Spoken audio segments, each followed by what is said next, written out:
Hello and welcome to episode 21 of the Under Eagle Mountain Making Podcast.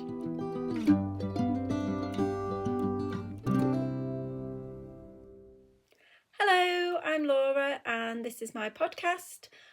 Thank you for joining me and especially coming back if you are a returning viewer. I haven't done one for a while, so I thought I'd best show my face. I did do a little vlog about a holiday that we had recently over on Patreon. My Patreon is free for everyone to access. I kind of set it up as sort of like a safety net because there was a moment where it looked like everyone was going to abandon Instagram. But also because I thought I could cover sort of wider things on there that I don't necessarily cover on here. This is firmly making, and over on Patreon it includes sort of more baking and gardening, and yeah, like we've just done a little holiday. I just did a little holiday vlog, so sort of a bit of a broader look into what I do. I live in West Yorkshire. The sun is just coming out. I normally sort of film over there. I'm filming here because it's closest to the window. We're having some building work done and like a lot of the house is swathed in scaffolding and it's kind of reducing the light. So yeah, if you've followed me for a while, you will know that I'm not really doing any knitting. I've done a tiny weeny bit, which I'll talk about now, but I've not really done much knitting because I've got this problem with my wrists. I saw a doctor on Monday. I had some steroid injections, which will hopefully reduce the inflammation and so some of the pain. At the moment, they're feeling worse rather than better, but I think she said to expect that because they've been fiddled around with, basically. I'm really hoping that they improve because at the minute I'm kind of worse off. I'm aware that that's kind of just treating the symptoms, really. I'm still hoping that life will get back to normal a little bit more and that I will be able to pick up some knitting. I kind of got the vibe from her that I need to kind of abandon hope in search of acceptance. But I'm not really willing to do that just at the minute. So let's just crack on and ignore that, pretend that isn't happening. So as I said, I went on a little holiday. My big three were at a summer camp. So my husband, myself, and our youngest, who was too young for the camp, went on like a little mini break, and we went to a really lovely cottage owned by the Landmark Trust, which is a charity in this country that like restores and then lets out like as short holiday lets historic buildings. And they do all sorts of different ones. These ones were like old miners' cottages because it was in North Wales. And yeah, it was really lovely. And I decided that we were there for like 4 nights. And I decided that on the days they were there, I would knit 1 row a day on my Wellerman Shawl, which is a shawl pattern by Caitlin Hunter of Boiling Networks. And I cast it on last autumn. And I didn't get very far with it at the time because I need to sit down and concentrate. There's written instructions, which is good for me. I'm not good with charts, but I kind of needed to sit and do it. So it wasn't like tele knitting or social knitting or anything. But whilst I was away, I thought I'd do 1 row every day and just make a tiny bit of progress. And it was a tiny bit of progress. I did 3 rows, but I really, really enjoyed it. And it's just taken it to the point where you can see the pattern emerging. So you can see you've got these twisted stitches.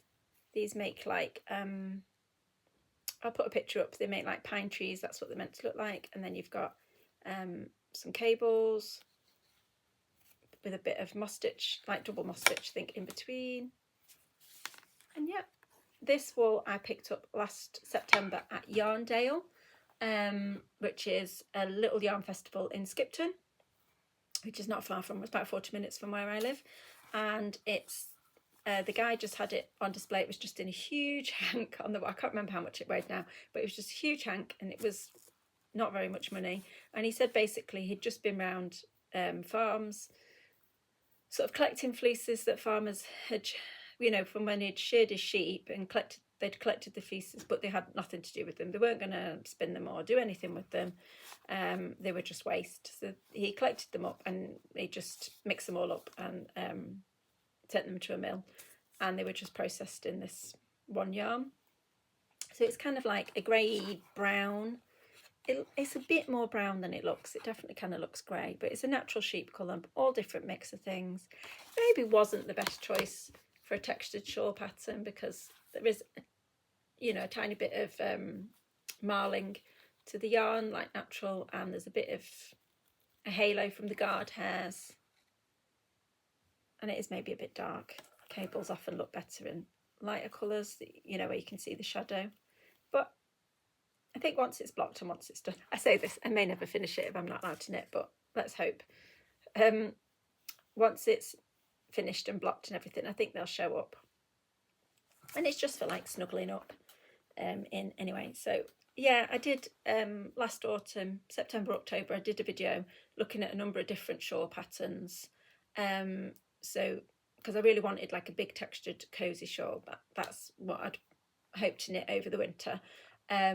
So if you were thinking of one, because that time of year is coming up where we start thinking about our cozy like cold weather knits, then you can go back and look at that video because there was a few nice ones on there, but I settled for this, the Wellerman Shawl by Caitlin Hunter. I've only knitted one other thing. I'll come back to it. So I don't really have a huge amount of knitting to show you, except Fran from Wool and Hearted. She has her own podcast here on YouTube, which I really enjoy watching. She kindly contacted me because I think the last podcast I was saying I don't know if there's any point carrying on really, given that I don't have much to show. But she said, well, one of the ways you could include more knitting content is if you showed some projects from the past that maybe people hadn't seen, and talk about those. And I thought that was a really good idea, and I thought it was really generous of her to help me out. So thank you, Fran. So given that that's a big shawl, I thought I'd just have a look at the other few shawls that I have knitted in the past. So this is the first one, which I've just noticed has got a big pull on it.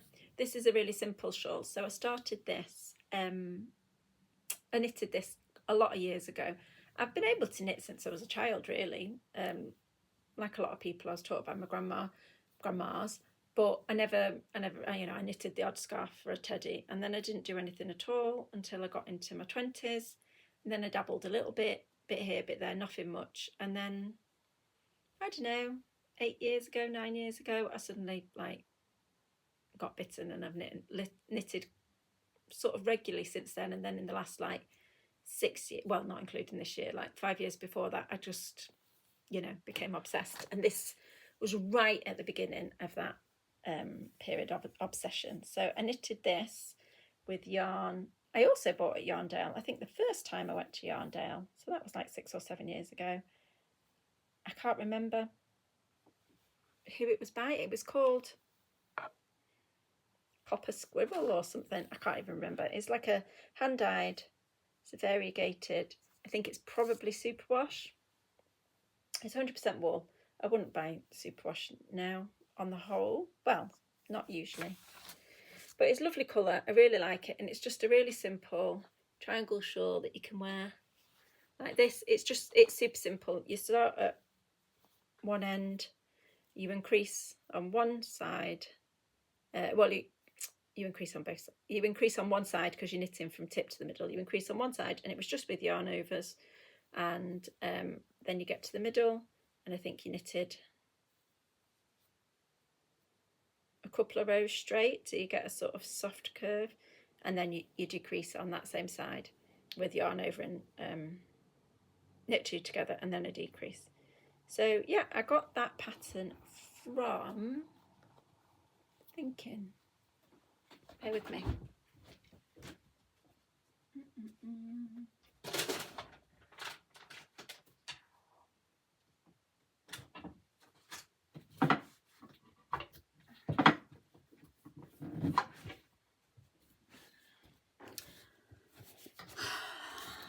Sorry, I should have got it before. One of these books, this one, I think. These are books by a lady called Janet Clare, and they are mostly sewing books, a lot of quilting. She does a lot of quilting and a lot of embroidery, and they're really beautiful. The little owl, I made that. I made one out of white boiled wool for my mum, like a barn owl. She puts them on a Christmas tree. But there's like other little things. It's like knitted mitts, and I think it was this. There you go. That's the shawl. That's her one. So you know, it's really simple. How to increase, how to decrease. Particularly like the yarn in hers, beautiful. So there's that one. This is a massive tangent. This is not knitting. Freya and Fred, and that's so cute. I've made lots of things for my children out of, or for my daughter mainly out of this. It's like the idea. It's a girl called Freya and a little dog Fred, and then it goes through her week, and each week she does something different. So she might go to school and there's little like how to make a book bag, or she might go to ballet, so there's like how to make a little tutu and how to make a quilt that's got ballerinas on. And she does this thing where you have a pattern. Let's see if I can find it.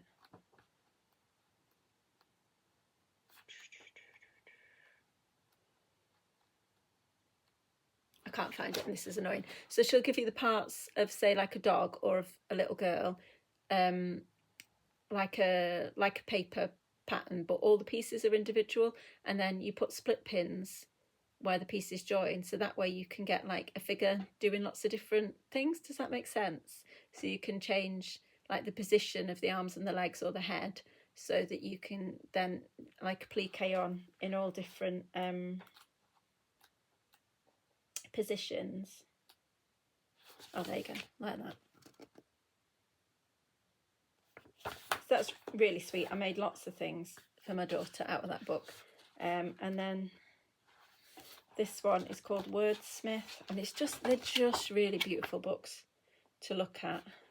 You know, they have these glycine pages and like different quilts, but they're all kind of meant as like inspiration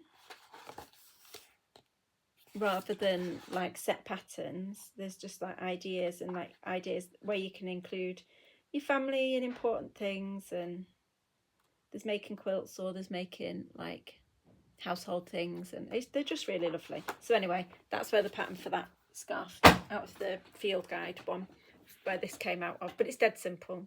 You know, it's a triangle scarf. You increase on one side up to a point, and then you decrease on the other side.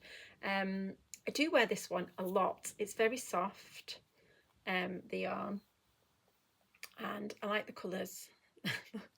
My husband's like only compliment that he ever pays me is, "Oh, that goes with your hair," and he says that every time I wear this one. That's it. So that's a good sign. And I have a bright orange coat, which is not my favourite, but it's like a burnt orange, but it's super duper warm, and this goes underneath it. So I do actually wear that one quite a lot. Yeah, and that up until if I finish my Wellerman Shawl, this is actually the biggest one I've got. So there's that. And then there's this one, which I can't remember the name of, but I do remember it's by Fox and Folk, who she does really lovely garments and accessories for both women and children. And this I made yonks and yonks ago for the babe. He was maybe 18 months, or maybe younger than that. Maybe it was for his like first Christmas. So he was like 10 months. And again, it's just increase on one side to the middle and decrease down, but it's a much shallower rate of increase. So you get this sort of, I've obviously done the crocheted edge a bit tight, but it's a shallower rate of increase. So you get a longer, thinner scarf, and then you crochet around the edge, which is the first time I'd done that, and put little tassels. We seem to have lost some of the tassels. Like, it's looking a little bit sad, but I mean, he's like 6.5 now, so it's lasted a long time. I did knit him a little hat that like a long pointy gnome hat that kind of hung down with a tassel on the bottom, and it fastened under his chin. It was so cute. And little mitts. I wonder if I've got a picture anywhere. Like little mitts that the main bit was in this colour, but then the top was in garter, was in the red, and then I embroidered on French knots, so it looked like a fly agaric mushroom. Does that make sense? They were so cute, and I did a cord, like a French knitted accord, and they went inside his coat. It was a little set. It was so sweet. I'm sure I've got a picture somewhere, because I think it went on. It was a magic 3 make along. So yeah, that was number 2, and he does still wear it. You can see how well worn it is. It was a really good size, because it kind of, you tie it at the front. Like when he was little, I could tie it at the back, round the front, and then back again. Now we kind of put it on at the front and tie it at the back. But it means the knot stays at the back, so he doesn't fiddle with it. Like even when he was a tot, he never fiddled with it because it was tucked out the way. But then you've got the widest bit here, and it would keep like that gap. Because at the back they've got a hat and they've got a collar maybe, or a hood, whereas at the front you get this little gap, and it would cover that really well. That was knitted in, no idea. This was leftover.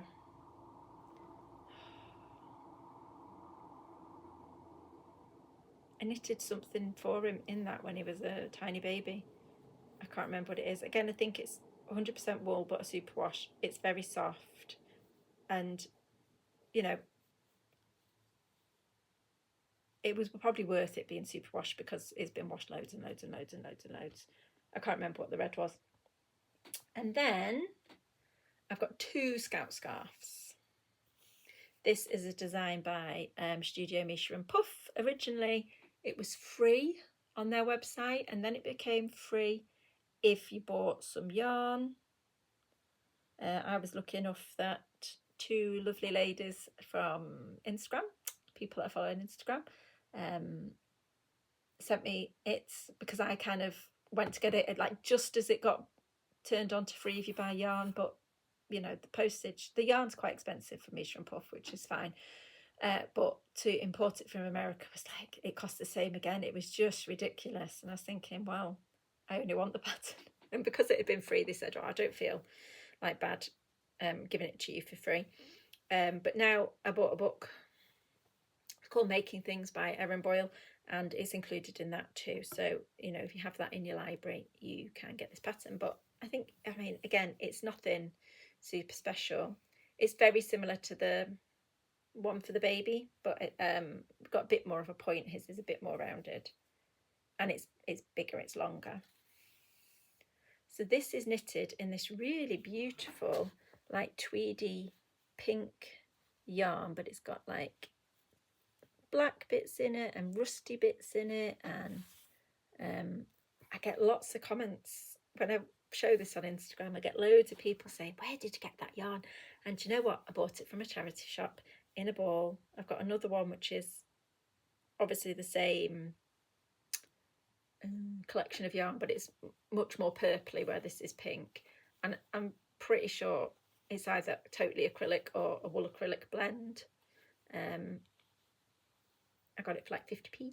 I've still got a little bit of it, but I love it. I wear this all the time. Mostly I wear it like that. Sometimes I double knot it, and it's just great. I think it's meant to be smaller. I think the pattern is knitted for a smaller yarn at a smaller gauge. This was DK, and I think I knitted it on 4mm needles, so it is like bigger than a scout scarf. But again, I wear this a lot in autumn and winter, because it just keeps that cold patch on the back of your neck warm. So like round the house and stuff, I spend a lot of the cold months with this on. I really love it, and I love it so much that I decided to knit another one. And I think this was the last completed thing that I knitted. But well, no, I knitted a hat for my boy. This is the last thing I knitted for me, certainly. And I think this was a sport weight yarn. I think it was by a company called 5 Moons. I also bought this the first time I went to Yarndale, so a long time ago, and it didn't use up very much of it. I think the colour is called Vampire's Tipple, because it's this dark red colour, but it is a hand dye, so you can see there is a bit of variegation in it. I don't know if you can. Again, it's a superwash. I was just using up stuff that I had.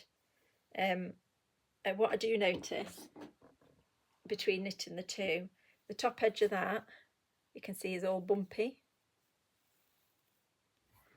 and the top edge of this are all those nice stacked stitches down the side.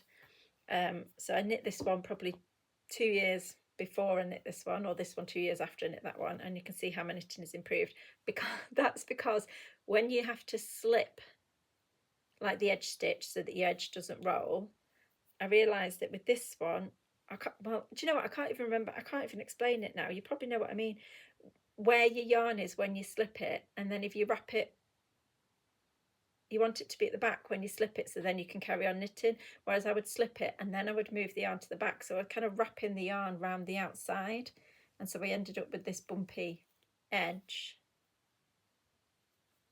which I was not quite consistent with, whereas this has got this lovely consistent slip stitch edge.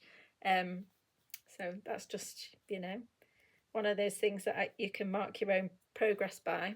I just suddenly twigged one day, oh, I'm doing this wrong.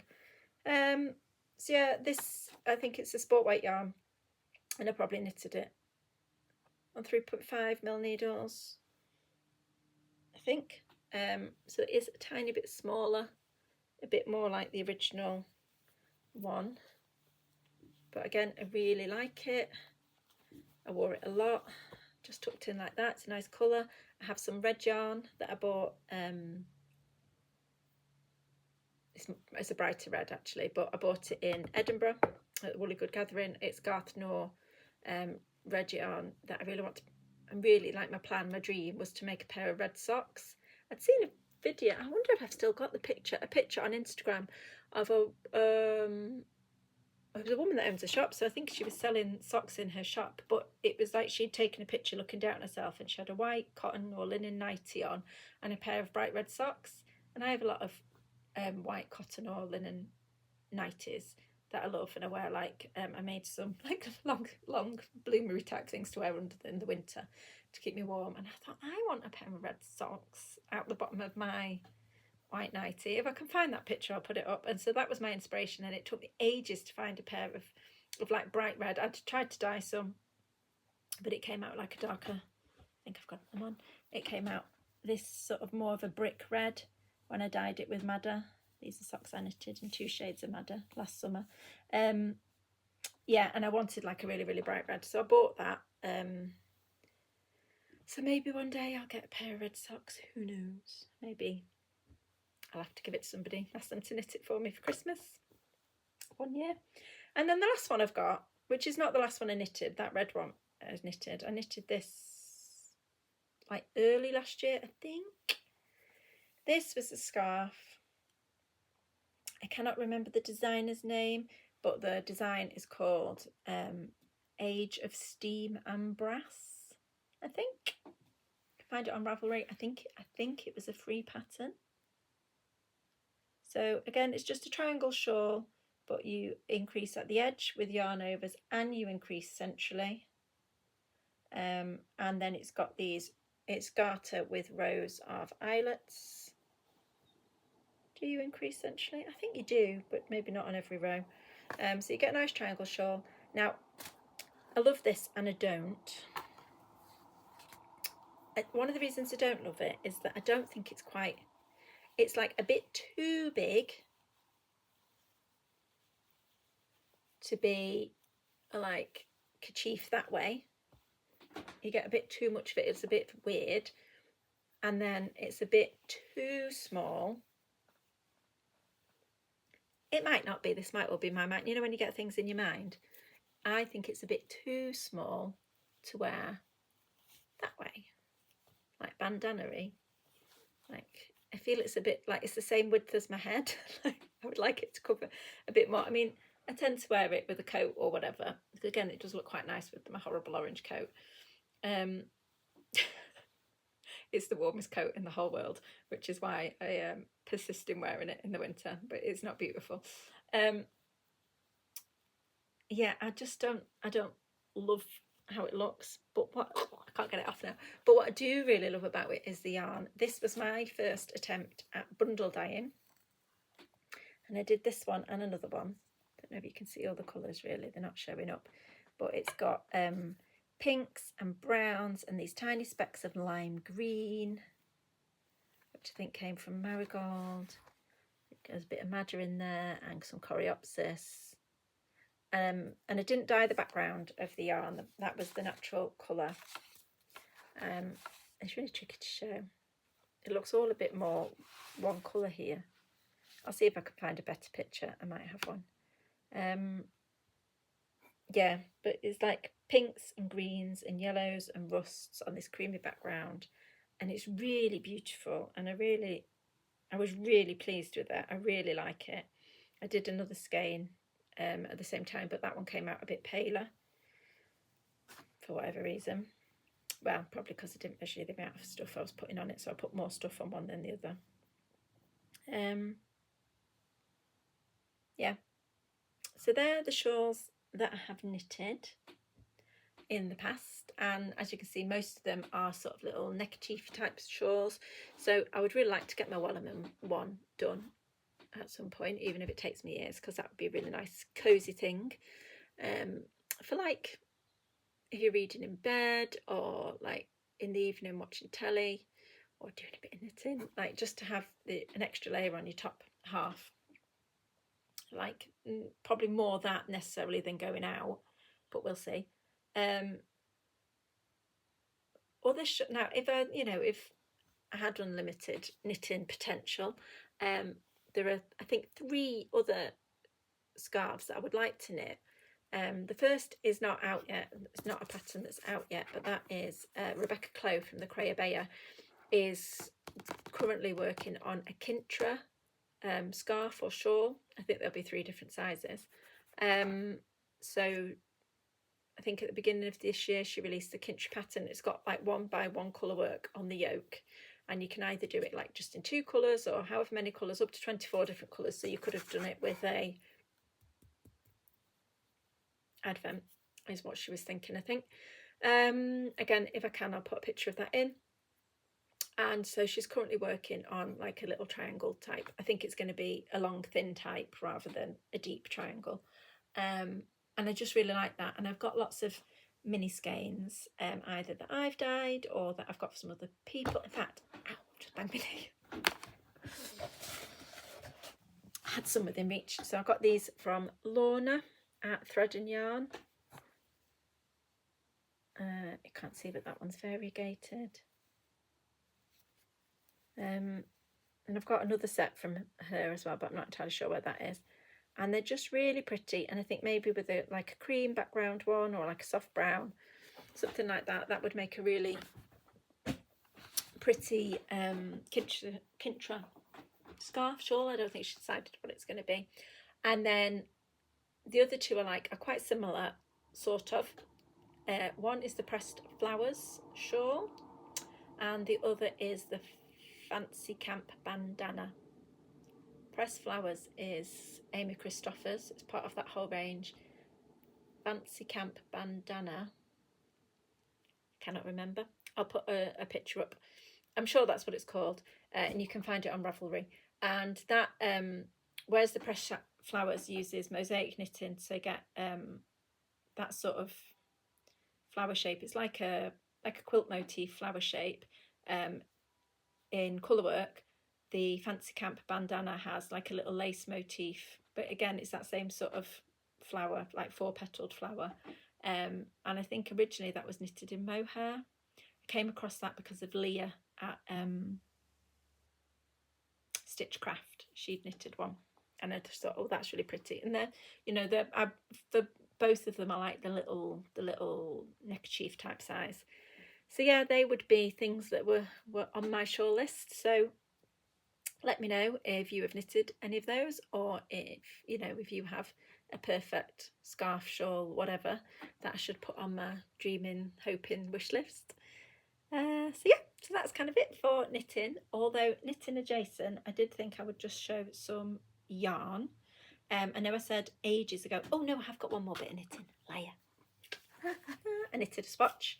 So if you watch my last podcast, I was saying, maybe when I've had the steroid injections, if they work and I am a bit pain free, I would try and sneak in a bit of knitting. because I miss it, and I'm feeling quite, I don't want to say I feel depressed, because there are people with like much worse problems in their life. But in fact, this morning I was listening to something on the Today programme while I was having my morning coffee, and Kirsty Young, who is like a newsreader in this country, suffers from chronic pain, and there was something about chronic pain, and she was saying, you know, you get through it, and you do all the things that you have to do. You do your work, you do your kids, and the stuff that you don't do, because by that point you hurt too much, is all the stuff that makes you you. And it's, you know, it sounds really dramatic to say that you lose yourself or your sense of self, but as I was listening to it, I thought, I do know exactly what you mean. This is how I feel. Over the course of this year, I've just had to give up the knitting and then the potting, and I can't hand sew, so I can't do any quilting, and yeah, it's just all those things that you love disappear. And anyway, if I can get a little bit while these drugs are on board, then I will. At the minute, there's not a chance. They hurt more rather than less. But I was talking about different things that I might use, and the yarn I think I decided was this Jacob's yarn that I bought earlier in the year, and it's like an unspun thread, and it's just the brown and white as it came out in the fleece, and then it's like bound with a really, really thin binder thread, so it gives it a bit of extra strength. It's quite a lot tougher than like a normal unspun, and when you knit it up, it just makes this sort of zigzag zebra type pattern.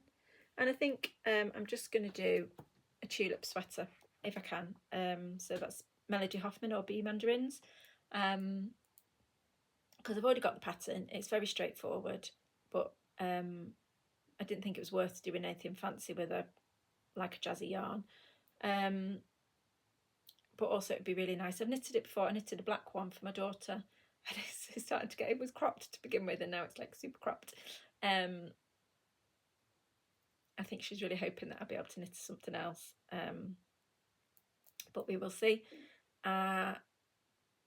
But that I modified it slightly because she wanted wide sleeves there. I think the sleeves on that are quite fitted and tapered, and she didn't want that. She wanted lots of room in the armpit and then like a gentle taper, so it's a bit more boxy in the arms. And actually it was really nice, and I don't know if I can recreate it because I knitted the whole thing off gauge, and kind of I just kept knitting a bit and trying it on, knit a bit more, try it on, and then we did one sleeve and unravelled it and redid it, and of course I took no notes.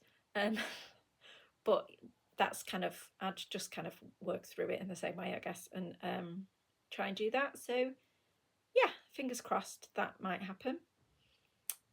But that's it for knitting, that tiny swatch and 3 rows on my shawl. But I have done a lot of dyeing, and I've shown before the sock yarn, and I know I keep saying I'm going to sell it. I am. It's actually, somebody DM'd me and said, can I buy that bright yellow one? So I said yeah, and that's gone. It was a bit of an odyssey to get there. The Royal Mail did not do a great job, but it did get there in the end. And she sent me a message saying that it was worth the wait, so that is really nice. So I think the first thing that was, I'd put like a green 20 gram mini with that, so it was a sock set. So I thought the first thing I'd sell were the other sock sets, and then I'd do the like put up for sale, and then I'd put up like the single 100 gram sock set schemes. So I have been busy. I've ordered a stamp and I've made little labels, and I took ages doing the mini skeins. Goodness me, there is not a quick way to do that if you've just got yourself and one winder. So here we are. This one is a ground elder exhaust on the background with red onion skins and marigold to make the speckles, and then this is red onion skins. The colours are not coming up 100% on here. They're a bit darker. They're a bit washed out on screen, more like that. But that's my little sign under Eagle Mountain. If you follow me on Patreon, you'll know that we had like a little competition for a logo, and there were some really cool, like just in my family, and like the kids and my husband had done some really cool ones, but in the end I just went with my own, because you do, don't you? It was a bit simple. So there's that one, the other onion skin one. I think there's 2 of those. If I was knitting this, I'd keep this one for myself. I think it's so pretty. There's 2 of those, and a pink one that's avocado with that same green, and a red onion skin exhaust. It was like the second exhaust, I think, with like the original red onion skin. So they were dyed in the same bath, but just this one first, and then another one, and then this one. And then I've got 4 that have got a pink contrast. So that's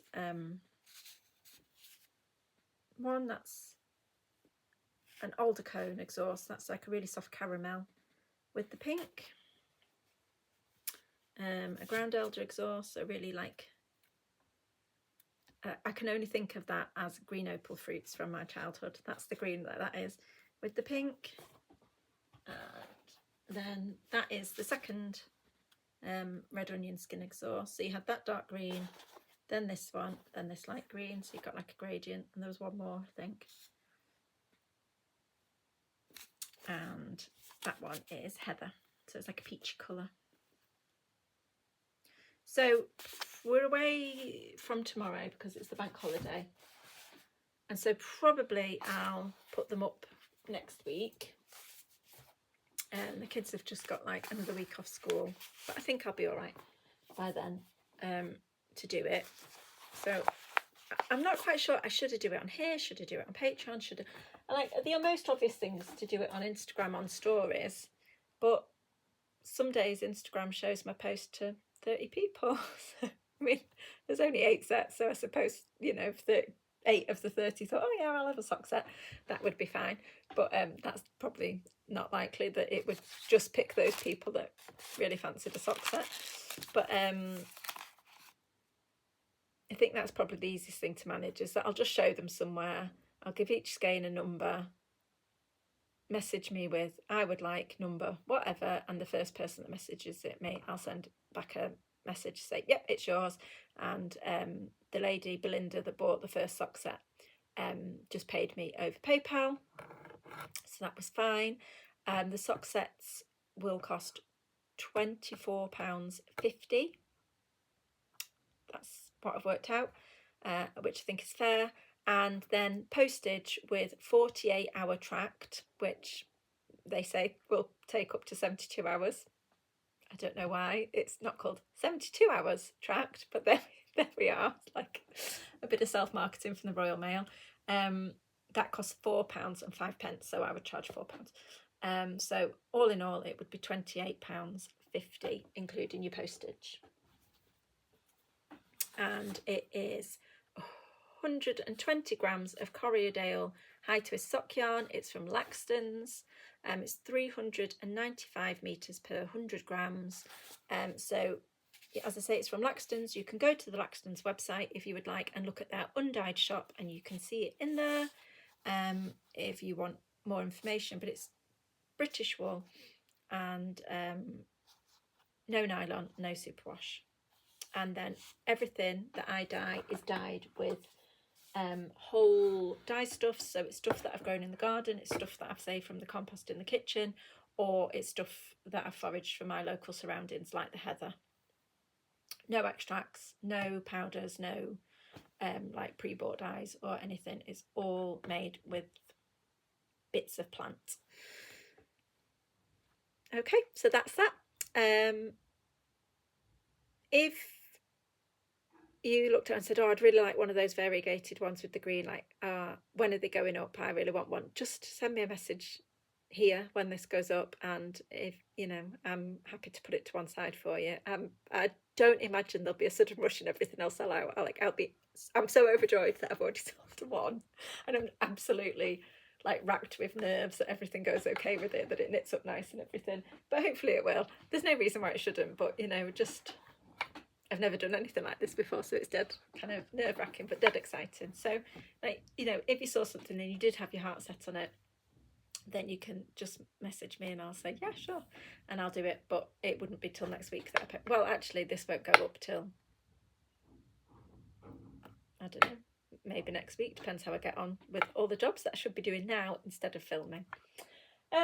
So then I have also been dyeing up a different yarn base, also from Laxton's. I think it's called their Airedale base. So again, you could go and look. Oh, I can hear the roofers on the scaffolding. Sorry if you can hear the banging. their Airedale base. It is a BFL Masham mix, so really soft, really lofty, but it's a 4-ply, so like a jump away. Again, all 100% wool. It's really lovely, and I've dyed up 8 different colours, and I've done, whereas the yarns, it was a bit like I had 2 of these and 3 of those and 1 of those, and it was all, because it's socks, it didn't really matter, and I was just dyeing. Like I'd gather something, I'd think, oh, I've got this much stuff, that'll do this many skeins. I tried to be a bit more organised with this, in case somebody, you know, wanted more than 1 skein to make a t-shirt, or like as the main, but I don't think,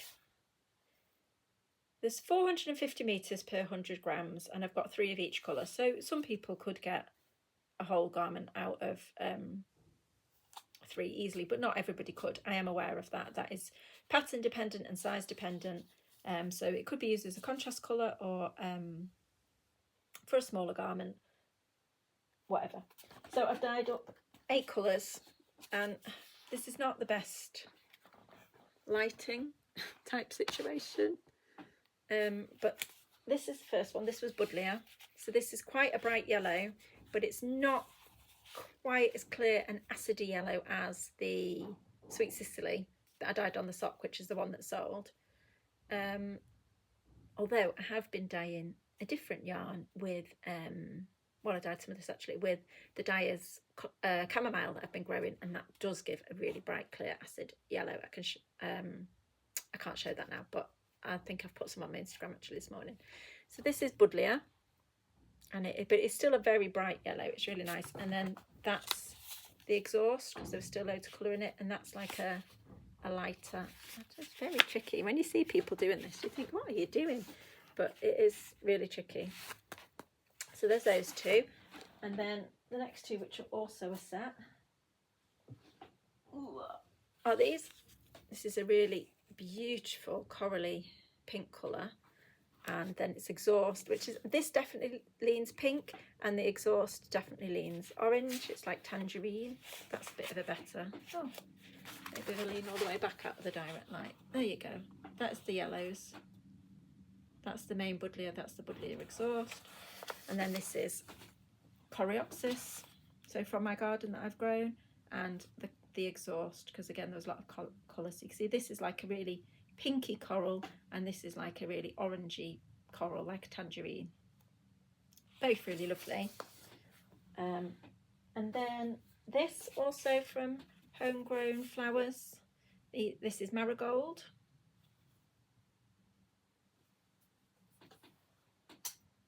And then a sort of more muted. This is a really like silvery grey. It's like a true grey. I don't love grey. People do this, don't they? I think it makes me look, I just don't like it really. But I know a lot of people do like grey, and this is a really lovely silvery grey. This was dyed with bracken that I then dipped in iron, and it got sort of really lovely soft grey. And then this, which is only just dry, which is why it's not skeined up, is a more greeny grey. So you can see it's definitely skewed green. It's like, my husband said it looks like lichen, which is quite a good description. I would think of it as like a really pale khaki colour. So it's definitely like a beigey greeny grey colour, which I was, to be honest, I was a tiny bit disappointed with. This was the tansy from the garden, and which gave like a soft yellow colour. And so when I dipped it, I expected more of a green, but it definitely went this sort of, I mean, it is green, but like a beigey khaki green. I was expecting more of a green. Now, I think maybe that's because I used too much of the leaves rather than just the little yellow buttons. That would be something to experiment next year. So I wasn't that keen, but then 2 of my boys have both said that this is their favourite out of all the colours. So, you know, that's that. And then this is probably my favourite out of the colours, is this. So this is the Dyer's Chamomile flowers that I've grown in the garden, which did give like a really bright, lovely yellow. And then I dipped it in iron, and it's come out this like mega lime green, like this chartreuse, like citrine type, citrine probably more than chartreuse colour, like lovely soft yellowy green, but definitely green, not yellow. It's very simple. These are here because I need to the hem's gone and what the side seam has gone, and I need to, but it's really similar to the green in my summery bob pants. So if I was knitting, I think I'd knit a t-shirt in that to go with that, and I wouldn't be getting rid of any of this. But I'm not, so I am. So yeah, I think my plan of action is sock sets, like 1 week, and then the 100-gram sock skeins the following week, if I can get my backside in gear, and then following on from that, this 4-ply. As I said, it's BFL Masham. It's so soft and squidgy. Like, you know, anybody that can wear any sort of wool, I think, would be able to wear this next to their skin. It's really, I'm quite good with wool, but you know, I think even people that aren't, well, I mean, if you knit, you've probably felt BFL Masham, you know what it's like. It is just gorgeous, and it's taken the colour really, really nicely. Again, you can look on the website for Laxton's. This is all British wool, grown in Britain, processed in Britain, milled in Britain, and so dyed by me in Britain. So like not shipped here, there and everywhere for each stage of the processing. So yeah, I like to try and think about that when I'm, you know, when I bought it. So I think they kind of all look nice. And as I say, I've got 3 just cuddling wool. It's like therapy. Yeah, I've got 3 of each colour, so 300 grams of each colour, and it's 450 meters per 100 grams. BFL Masham 4-ply. So yeah, that would be next. I need to tidy all that up. Let me have a little look.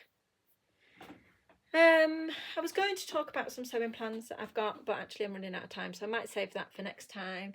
I was also going to talk about some books that I've read, because not doing very much crafting and feeling a bit miserable and not being able to do any gardening because it hurts has left a lot of time for reading. And I have read this summer, so June, July and the first 3 weeks of August, I have read 31 books. Like, and you know, I've had this conversation before. When I say read a book, I mean read a book. I don't mean listen to a book. I don't have a problem with listening to books, but I think the correct verb has to be used. If you've listened to a book, you've listened to it, and if you've read it, you've read it. So and I know that makes me a pedant, but it is one of those things that bugs me. So yeah, I was going to talk about those, but not all 31, just like what I really enjoyed and what I would recommend. But I think we're on like 47 minutes, so I think I probably need to go and do some work, some actual, you know, life stuff. But thank you very much if you have watched the video, if you've watched all the way to the end, which a lot of people don't seem to do, so I appreciate if you have. And let me know about, you know, dream shawl patterns, and I hope you enjoyed looking at the yarn. Let me know what you think, and yeah, I will try and get that sorted soon. If you've got like a great idea about which platform to use to sell it on, then let me know. And if you're just really not interested and wish I'd stop talking about it, then sorry, but I've had it all. I bought it all. I'm gonna dye it all because it's like the one craft left to me at the minute, other than a bit of machine sewing, and now I've got it all, I need to get rid of it all. So yeah, I'm waffling. Have a lovely bank holiday weekend if you're in the UK. Have a lovely end to the summer if you're not, and I will be back again soon with my sewing update. Okay, take care, bye.